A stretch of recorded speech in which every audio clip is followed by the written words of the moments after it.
ہم وہی کہیں گے جو ہمارا دین ہم کو بتاتا ہے، عمل کرو تو تمہارا بھلا ہے۔ درود پاک پڑھیں۔ اللہم صلی علی سیدنا شفیعنا نبینا مولانا محمد مبارک وسلم صلاۃ و سلام علیک سیدی یا رسول اللہ صلی اللہ تعالی علیہ وسلم۔ ربیع الثانی کا یہ مہینہ چل رہا ہے۔ غوث اعظم رضی اللہ تبارک و تعالی عنہ کی ذات سے یہ مہینہ منسوب ہے اہل سنت و جماعت کے ہاں۔ ہم نے ایک مزاج بنا رکھا ہے عوام اہل سنت نے کہ کرامت کے اوپر ولایت کی بنیاد ہم نے رکھ دیا ہے کہ کرامت اگر نہیں تو ولی نہیں، اور کرامت جس کی جتنی زیادہ وہ اتنا بڑا ولی۔ حالانکہ اگر آپ تصوف کی کتابیں پڑھیں اور اولیاء کرام کے حالات کو آپ پڑھیں تو آپ کو یہ بات ملے گی کہ اولیاء کرام اپنی کرامتوں کو اس طرح چھپاتے ہیں جس طریقے سے ایک باحیا انسان اپنی شرمگاہ کو چھپاتا ہے، اتنا وہ چھپاتے ہیں اپنی کرامتوں کو۔ اور کرامتوں کے اوپر یا خرق عادت چیزوں کے اوپر یا خلاف عادت چیز یا جو کمالات ہم دکھا دیتے ہیں دنیا میں کہ کوئی ہوا میں اڑ رہا ہے، کوئی پانی کے اوپر تیر رہا ہے، پانی پہ مصلی بچھا رہا ہے، یہ اصل میں ولایت نہیں ہے۔ ولایت نام ہے استقامت فی الدین کا۔ حضرت جنید بغدادی رحمۃ اللہ تعالیٰ علیہ فرماتے ہیں الاستقامت هو الکرامہ، اصل جو کرامت ہے وہ استقامت فی الدین ہے، دین کے اوپر مضبوطی سے جم جانا، یہی اصل کرامت ہے۔ یہ رب کائنات کا وہ کرم اور رب کائنات کی وہ عطا اور عنایت ہے جو انسان کو مکرم اور معزز بنا دیا کرتی ہے۔ ورنہ اعلیٰ حضرت رضی اللہ تعالیٰ عنہ فرماتے ہیں کہ جو خرق عادت چیزیں ہوتی ہیں اور جو آدمی طرح طرح کے شعبدے دکھا دیتا ہے، اس طرح کی باتیں تو بہت سارے جوگی اور سادھو سنتوں کو بھی مل جایا کرتی ہے۔ حضرت شاہ ابو الحسین نوری علی رحمت و رضوان، مفتی اعظم ہند علی رحمت و رضوان کے مرشد گرامی وقار ہیں، یہ اپنی خانقاہ میں بیٹھے ہوئے تھے، ایک سادھو کا گزر وہاں سے ہوا تو اس سادھو نے دیکھا اور دیکھ کر کے پہچان لیا، دیکھا اور دیکھ کر کے اس نے پہچان لیا، اور اس کے بعد ان کے سامنے بیٹھ کر کے اپنے جھولے میں سے پیالہ نکالا۔ اب پیالہ نکالنے کے بعد زمین سے چند کنکریاں اٹھائیں، پیالے میں ڈالا اور کچھ منتر جنتر پڑھ کر کے اس نے پھونکا، وہ کنکریاں پانی بن گئی۔ حضرت شاہ ابو الحسین نوری علی رحمت و رضوان نے اپنا پیالہ منگایا، زمین سے کنکریاں اٹھائیں، پیالے میں ڈال کر کے آپ نے کچھ پڑھ کر کے دم کیا تو وہ کنکریاں بھی پانی بن گئیں۔ کنکری کو پانی دونوں نے بنایا، اس سادھو نے بھی کنکری کو پانی بنا دیا اور شاہ ابو الحسین نوری علی رحمت و رضوان نے بھی اس کنکری کو پانی بنا دیا۔ تو آخر فرق و امتیاز آپ کیسے کریں گے کہ کون حق پر ہے کون باطل پر ہے؟ یہ فرق و امتیاز کا ایک ہی طریقہ ہے کہ اگر شریعت کے مطابق اس کے عمل ہے تو ایسی صورت میں یہ حق پر ہے، اور شریعت کے خلاف اس کے عمل ہے تو ایسی صورت میں وہ باطل پر ہے۔ پھر شریعت کے خلاف رہ کر کے وہ چاہے جتنا بڑا کمال دنیا کو یا اہل دنیا کو دکھا دے، وہ کمال اس کے لیے کرامت نہیں بن سکتا ہے۔ جیسے سادھو نے یہ کمال تو دکھایا لیکن اس کمال کو دکھا کر کے وہ اہل حق نہیں بن سکا۔ اسی طریقے سے جو اہل حق ہوا کرتے ہیں ان سے جو کرامتوں کا ظہور ہوتا ہے وہ رحمانی صفات کا حامل ہوا کرتا ہے۔ حضرت شاہ ابو الحسین نوری نے اپنے ایک مرید سے فرمایا جا اس کا پانی سونگ اور یہ پانی سونگ لے۔ جب اس نے سونگا اور جوگی وہاں سے چلا گیا تو شاہ ابو الحسین نوری نے اس سے پوچھا تو نے دونوں پانیوں میں فرق کیا پایا؟ تو انہوں نے کہا جو پانی آپ نے جن کنکریوں کو پانی بنایا تھا اس میں خوشبو تھی، اور اس سادھو نے جن کنکریوں کو پانی بنایا تھا اس میں بلا کی بدبو تھی۔ چونکہ وہ شیطان کی جانب سے تھا اس لیے وہ شیطانی تصرف تھا، اس لیے اس میں بدبو ہے، یہ رحمان کی جانب سے عنایات تھیں اس لیے اس میں خوشبو تھی۔ تو کرامت کے اوپر ولایت کا انحصار نہیں ہوا کرتا ہے، اصل استقامت پر ہوا کرتا ہے، اور استقامت اسی کو حاصل ہوتا ہے جو شخص شریعت کے امور اور نواہی سے واقف ہوتا ہے۔ شریعت میں کیا چیزیں فرض ہیں، کیا چیزیں واجب ہیں، کن چیزوں سے بچنا ضروری ہے، کن چیزوں کا کرنا ضروری ہے، مستحبات کیا ہیں، سنتیں کیا ہیں، ان تمام چیزوں سے جو شخص واقف ہوگا، واقف ہونے کے بعد اس پر عمل کرے گا، یہی تب اس صورت میں اسے استقامت حاصل ہوگی۔ ورنہ شریعت کے احکامات کے اوپر اگر وہ نہیں چلے گا تو استقامت کا کوئی مطلب ہی نہیں ہے۔ جو اصل شریعت کے اوپر آدمی ڈٹ کر کے رہ جاتا ہے، اسی کو اللہ تبارک و تعالی باکرامت بنایا کرتا ہے۔ اور شریعت کا علم جب حاصل کرے گا تبھی تو وہ شریعت کے بارے میں جانے گا، کیا فرض ہے، کیا واجب ہے، کیا جو ہے چیزیں ہیں۔ آقا کائنات صلی اللہ علیہ وسلم کے اوپر جو کتاب اتری ہے اس میں رب کائنات نے فرمایا ہے انما یخشی اللہ من عباد العلماء، سب سے زیادہ رب کائنات کی خشیت جس کے دل میں ہوا کرتی ہے وہ اہل علم ہوا کرتے ہیں، یعنی علم شریعت وہ حاصل کرے تب تو وہ رب تبارک و تعالیٰ کے مقام کو سمجھے گا، اس کے فرمان کو وہ سمجھے گا۔ اور اللہ رب العزت نے فرمایا ان اکرمکم عند اللہ اتقاکم، تمہیں اللہ کے نزدیک سب سے مشرف، سب سے باکرامت انسان وہ ہے جو سب سے زیادہ متقی اور پرہیزگار ہو۔ اور متقی اور پرہیزگار آدمی اسی وقت ہو سکتا ہے جب شریعت کے احکامات کے اوپر وہ مکمل طور پر عامل ہو۔ تو اس باتوں کا خلاصہ یہ نکلا ہے جب تک آدمی کو علم شریعت حاصل نہ ہو اور اس پر وہ عمل پیرا نہ ہو اس وقت تک ولایت اس کے قریب بھی نہیں جاتی ہے۔ اسی لیے امام شافعی رحمۃ اللہ تعالی علیہ فرماتے ہیں، امام شافعی رحمۃ اللہ تعالی علیہ فرماتے ہیں متخذ اللہ ولیا جاہلا، اللہ نے کسی جاہل کو اپنا قرب عطا ہی نہیں کیا، کسی جاہل کو ولی بنایا ہی نہیں۔ اگر کوئی شخص علم حاصل نہیں کر سکا اور ولایت اس کے مقدر میں ہے، اللہ رب العزت ولایت اسے دیتا ہے تو پہلے اسے علم لدنی عطا کر دیتا ہے، پھر اس کے بعد ولایت عطا کیا کرتا ہے۔ آپ دیکھیں حضرت محی الدین ابن عربی، انہوں نے کسی سے نہیں پڑھا ہے لیکن ان کی کتابیں آپ پڑھیں عقل دنگ رہ جائے گی، بندے نے کہیں نہیں پڑھا ہے اور اتنا علم کہاں سے ان کے پاس آ گیا ہے، حضرت محی الدین ابن عربی رحمۃ اللہ تعالی علیہ۔ تو علم بغیر ولایت کے ہمارا جو تصور ہے وہ کیا ہے، آدمی کسی کونے میں مصلی لے کر کے بیٹھ جائے، وہ اللہ اللہ کرے یا رسول اللہ کی مالا جپے اور پھر اس کے بعد جو ولی ہو جائے، نہیں، ایسا نہیں ہے۔ جب تک آدمی شریعت کے امور کے اوپر مضبوطی کے ساتھ قائم نہیں ہوگا اس وقت تک اسے ولایت رب کائنات عطا نہیں کیا کرتا ہے۔ ہم اولیاء کرام کا جو ذکر کرتے ہیں، ہمارے بمبئی میں جو اولیاء کرام، حضرت مخدوم مہائمی کے حوالے سے ہم سمجھتے ہیں ایک درویش تھے، ایک بزرگ تھے، انہوں نے بس نمازیں پڑھ لی، کچھ وظیفے کر لیے تو یہ اللہ تبارک و تعالیٰ کے ولی بن گئے، ورنہ عالم وغیرہ نہیں تھے۔ آپ ان کی کتابیں اٹھا کر دیکھیں، یہ تو فقیہ مہائمی کے نام سے مشہور ہی ہیں۔ حضرت مخدوم علی مہائمی رحمۃ اللہ تعالیٰ علیہ زبردست محدث، زبردست فقیہ اور زبردست مفسر گزرے ہیں حضرت مخدوم مہائمی علی رحمت و رضوان۔ جتنے بھی اولیاء کرام ہیں آپ اگر ان کی سیرتیں کھنگال کر کے دیکھیں، انہوں نے علم شریعت حاصل کیا ہے۔ خواجہ پاک کے حوالے سے عام طور پر ہمارا تصرف یہی ہے کہ خواجہ پاک نے علم شریعت حاصل نہیں کیا، لیکن صحیح بات یہ ہے 1-2 سال نہیں، ہم تو 8 سال پڑھ کے پگڑی پگڑا باندھ کر کے کھڑے ہو جاتے ہیں۔ خواجہ پاک نے 20 سال تک علم شریعت حاصل کیا تھا، 1-2 سال نہیں، 20 سال تک علم شریعت انہوں نے حاصل کیا تھا۔ غوث اعظم رضی اللہ تعالیٰ عنہ کو بھی علم کا وہ مقام حاصل ہوا کہ آپ نے خود فرمایا ہے قصیدہ غوثیہ میں درست العلم حتی صرت قطبا ونلت السعد من مولا الموالی، میں نے علم سیکھا اور سکھایا، اتنا سیکھا اور سکھایا کہ اس علم کی برکت سے رب کائنات نے مجھے وقت کا غوث بنا دیا اور قطب الاقطاب بنا دیا۔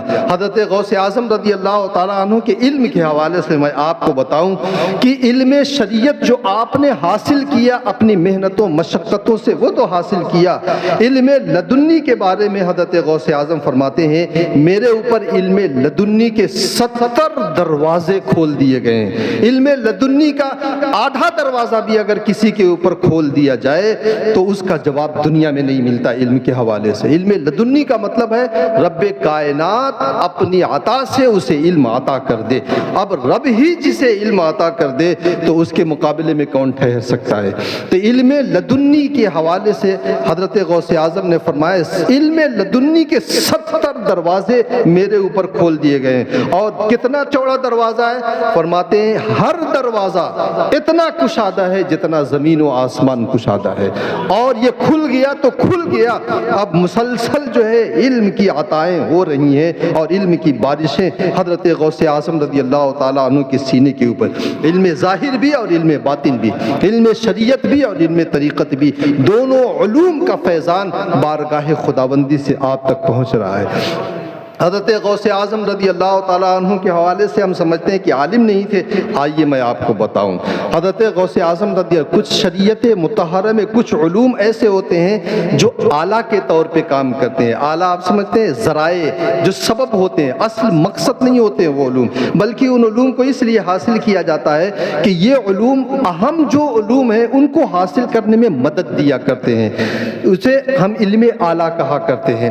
وہ ذریعہ بنتے ہیں دوسرے علوم کو حاصل کرنے کے لیے، جیسے علم نحو ہے، علم صرف ہے، علم منطق ہے. یہ اصل نہیں، اصل علوم جو ہے وہ تو فقہ ہے. اصل علوم ہے علم حدیث ہے، علم تفسیر ہے، علم فقہ ہے. یہ اصل علوم ہے. ان علوم کو حاصل کرنے کے لیے یہ نحو ہے، صرف ہے، منطق ہے، یہ ذریعہ بنتے ہیں. ان کو حاصل کرنے کے بعد ہم اس دوسرے اسٹیج پر پہنچ جایا کرتے ہیں. تو علم نحو کے ایک زبردست امام تھے حضرت غوث اعظم رضی اللہ تعالیٰ عنہ کے زمانے میں. بغداد میں امام النحو کے نام سے وہ جانے جاتے تھے، حضرت ابو محمد خشاب رحمۃ اللہ تعالیٰ علیہ. تو یہ کبھی بھی غوث اعظم سے ان کی ملاقات نہیں تھی. ایک دن یہ غوث اعظم رضی اللہ تعالیٰ عنہ کی محفل میں چلے گئے. حضرت غوث اعظم رضی اللہ تعالیٰ عنہ کی جو محفلیں ہوا کرتی تھی، آج اگر 10,000 کا مجمع ہو جائے ہم پھولے نہیں سماتے ہیں. 10,000 کے مجمع کو ہم نے خطاب کیا ہے. اور غوث اعظم رضی اللہ تعالیٰ عنہ کی محفلیں 70,000 کی محفلیں ہوا کرتی تھیں. آج مائک ہے تو ہماری آواز نہیں پہنچتی ہے. اور غوث اعظم رضی اللہ تعالیٰ عنہ کی آواز کی یہ کرامت دیکھیں کہ محفل کے اخیر میں بیٹھنے والا انسان بھی اتنا ہی سنتا تھا جتنا پاس میں بیٹھنے والا انسان سنا کرتا تھا. یہ تو محفل ہے. آپ حضرت عبد الرحمن تفسونجی رحمت اللہ تعالیٰ علیہ کا وہ واقعہ یاد کر لے. کوہ قاف اور قاف پہاڑوں کے اوپر وہ جا کر کے بیٹھ جایا کرتے تھے اور حلقہ کھینچ لیا کرتے تھے. غوث اعظم رضی اللہ تعالیٰ عنہ یہاں سے واعظ و نصیحت فرماتے تھے اور وہاں پورے کمیونیکیشن کے ساتھ جو ہے وہاں پہ سنتے تھے. آج کل موبائل اور ٹیلی گرام، ٹیلی فون وغیرہ سب اس کے سامنے فیل ہے. لیکن حضرت غوث اعظم رضی اللہ تعالیٰ عنہ جب درس دیا کرتے تھے اور محفل جب آپ کی منعقد ہوتی تھی تو اس میں حضرت ابو محمد خشاب آئے.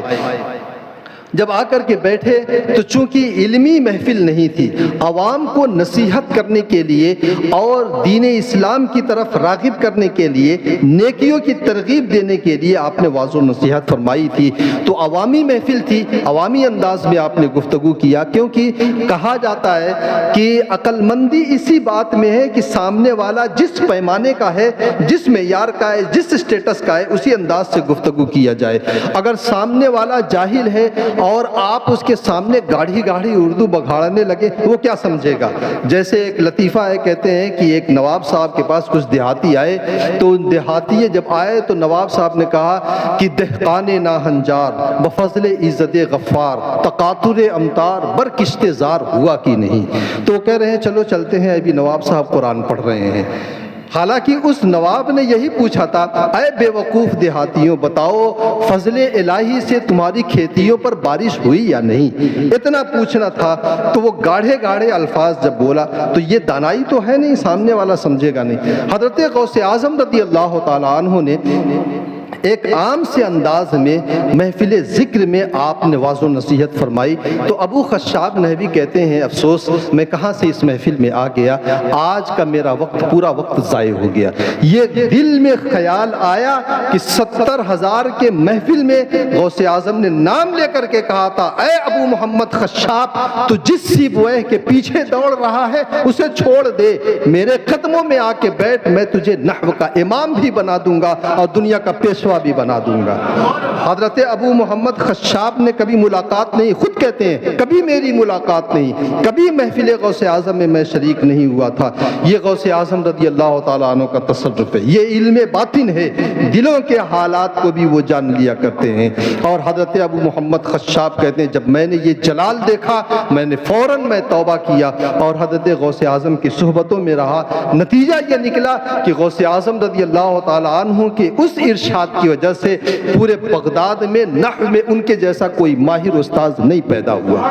حضرت ابو محمد خشاب رحمۃ اللہ تعالیٰ علیہ، آپ جانتے ہیں کہ آدمی محفل میں آتا ہے سب یکساں نہیں ہوتے ہیں، کسی کی دلچسپی کسی اور علم میں ہوتی ہے، کسی کی دلچسپی دوسرے علوم میں ہوا کرتی ہے۔ تو اسی طریقے سے غوث اعظم رضی اللہ تعالیٰ عنہ کی محفلوں میں بھی جو بیٹھتے تھے ہر ایک کے اپنے الگ دلچسپی اور الگ جو ہے اس کی جو ہے چوائس ہوا کرتی تھی۔ حضرت غوث اعظم 13 علوم کا روزانہ درس دیا کرتے تھے، یعنی 13 سبجیکٹ روزانہ پڑھایا کرتے تھے۔ ہم 7 سبجیکٹ پڑھاتے ہیں تو ماتھا ہمارا گرم ہو جاتا ہے اور آنے کے بعد کھانا کھا کر کے سیدھے ہم بستر نظر آتا ہے۔ حضرت غوث اعظم رضی اللہ تعالیٰ عنہ 13 سبجیکٹ روزانہ پڑھایا کرتے تھے۔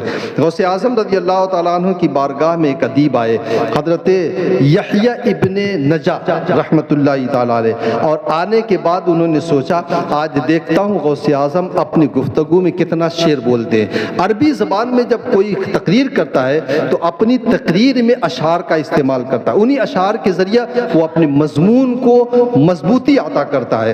تو حضرت غوث اعظم رضی اللہ تعالیٰ عنہ کی بارگاہ میں آئے، انہوں نے چادر اوڑھ لیا، کہتے ہیں میں نے ایک دھاگا لے لیا، انگلیوں پر گنوں گا تو بھول جاؤں گا، اس لیے میں نے دھاگا لے لیا۔ جب جب غوث اعظم رضی اللہ تعالیٰ عنہ ایک شعر بولیں گے میں جو ہے اس میں ایک گانٹھ لگا دوں گا اور بعد میں اطمینان سے بیٹھ کر کے گن لوں گا کہ کتنا شعر آپ نے کہا ہے۔ اور وہ خود ادیب تھے، بہت بڑے ادیب اور شاعر تھے۔ تو وہ آئے، حضرت غوث اعظم رضی اللہ تعالیٰ عنہ کی تقریر شروع ہوئی۔ تقریر کے اخیر میں غوث اعظم جب جب وہ شعر بولتے یہ ایک گانٹھ لگا لیتے، جب جب شعر بولتے ایک گانٹھ لگا لیتے، اور کہتے ہیں کہ میں نے دھاگا اپنے چادر اور اپنے کپڑے کے نیچے چھپا رکھا تھا، کسی کو خبر نہیں تھی۔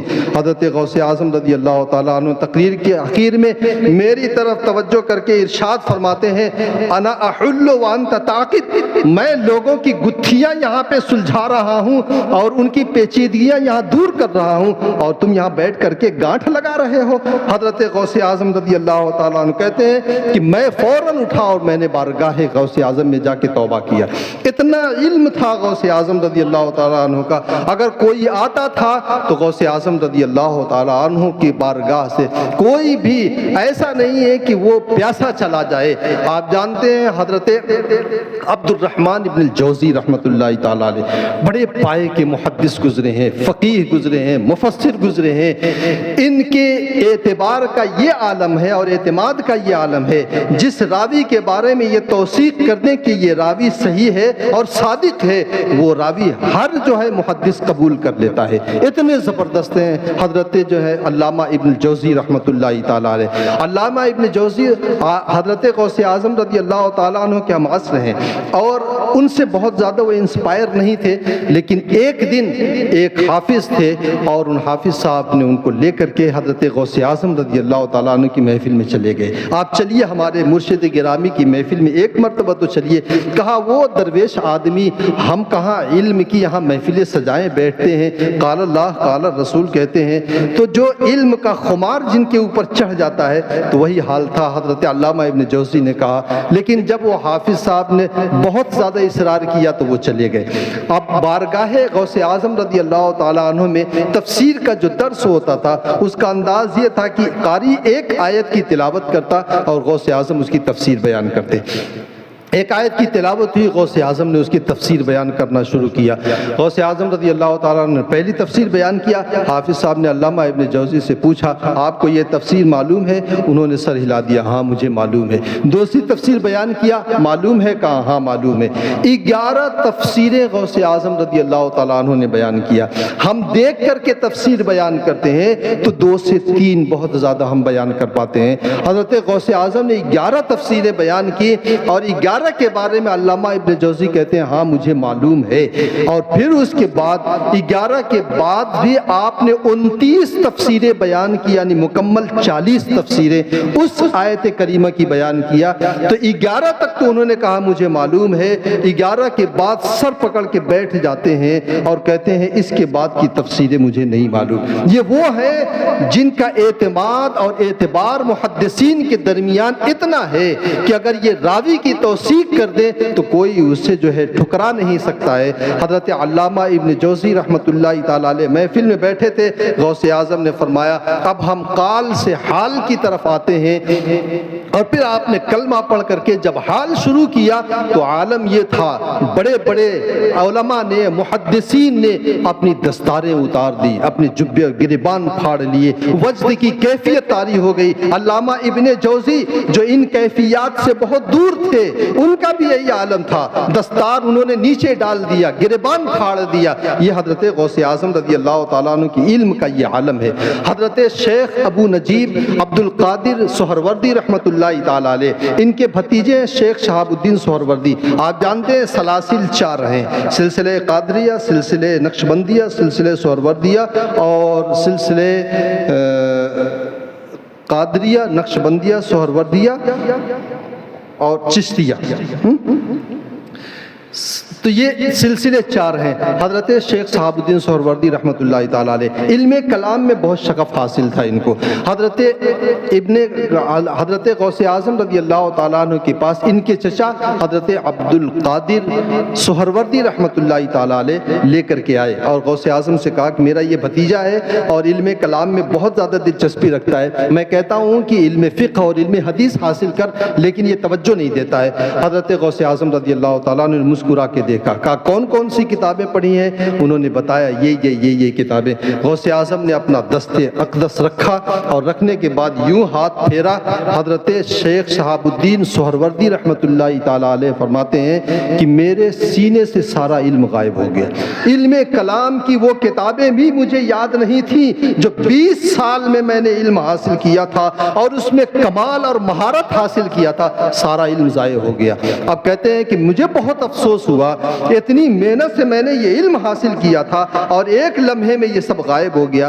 پھر غوث اعظم رضی اللہ تعالیٰ عنہ نے اپنے دست شفقت رکھا، کہہ رہے علم لدنی سے میرا سینہ موجزن ہو گیا اور اتنا علم مجھے حاصل ہو گیا، پھر مجھے کسی کی بارگاہ میں جانے کی ضرورت ہی نہیں ہے۔ یہ غوث اعظم رضی اللہ تعالیٰ عنہ کا علمی کمال ہے کہ غوث ہم 10 سال 12 سال مار کے پیٹ کے ڈانٹ کے پڑھاتے ہیں، پھر بھی لڑکا نہیں پڑھ پاتا ہے، کم ہی لڑکے ہوتے ہیں جو کامیاب ہوتے ہیں، لیکن یہ بارگاہ غوث کا فیضان ہے، صرف ہاتھ رکھتے تو علم جو ہے، جو سینہ جو ہے علم کا مدینہ بن جاتا ہے۔ حضرت غوث اعظم رضی اللہ تعالیٰ عنہ نے پھر فرمایا میرے بعد بغداد میں سب سے زیادہ تو مشہور ہوگا۔ چنانچہ غوث اعظم رضی اللہ تعالیٰ عنہ کے بعد بغداد میں سب سے زیادہ جو سلسلہ مشہور ہوا وہ سلسلہ سہروردیہ ہے، اور اس سہروردیہ کے بانی یہی حضرت شیخ شہاب الدین سہروردی رحمۃ اللہ تعالیٰ علیہ ہیں۔ اسی لیے اعلیٰ حضرت نے فرمایا ہے کس گلستہ کو نہیں فصل بہاری سے نیاز، کون سے سلسلے میں فیض نہ آیا تیرا، سارے سلسلوں پر میرے غوث اعظم رضی اللہ تعالیٰ عنہ کا فیض ہے۔ وہ سلسلے قادریہ میں تو ہے ہی، سہروردیہ ہو، نقشبندیہ ہو، چشتیہ ہو، ہر سلسلے میں فیض ہے۔ حضرت غوث اعظم رضی اللہ تعالیٰ عنہ کے 157 سال کے بعد پیدا ہوئے حضرت بہاء الحق نقشبند رحمۃ اللہ تعالیٰ علیہ، جو سلسلے نقشبندیہ کے بھی جو بانی مبانی ہیں، حضرت بہاء الحق نقشبندی رحمۃ اللہ تعالیٰ علیہ جب آپ منصب ولایت پر فائز ہوئے تو آپ کو غوث اعظم رضی اللہ تعالیٰ عنہ کی جانب سے اسم اعظم کا نقش عطا کیا گیا تھا۔ خواب میں غوث اعظم آئے اور آپ نے اپنا دست شفقت رکھا، آپ کو اسم اعظم کا نقش بھی سمجھ میں آیا اور بارگاہ خداوندی سے رشتہ اور ناتا بھی غوث اعظم رضی اللہ تعالیٰ عنہ نے جوڑ دیا۔ اسی لیے اعلیٰ حضرت نے فرمایا مزرع چشت و بخارا و عراق و اجمیر، بخارا سے مراد یہی سلسلہ نقشبندی ہے، مزرعہ چشت سلسلہ چشتیہ، مزرعہ چشت و بخارا و عراق و اجمیر، مزرعہ چشت و بخارا و عراق و اجمیر، کون سی کشت پہ برسا نہیں جھالا تیرا۔ ہر سلسلے میں آپ کو غوث اعظم رضی اللہ تعالیٰ عنہ کا فیضان ہے۔ آپ کے مقام و مرتبے کا جو انکار کرتا ہے اس کا دین خطرے میں پڑ جایا کرتا ہے۔ حضرت غوث اعظم نے خود فرمایا ہے کہ سم قاتل تکذیبکم لیا، میرے مقام و مرتبے کا انکار کرنا تمہارے دین و ایمان کے لیے یہ زہر حلال ہے۔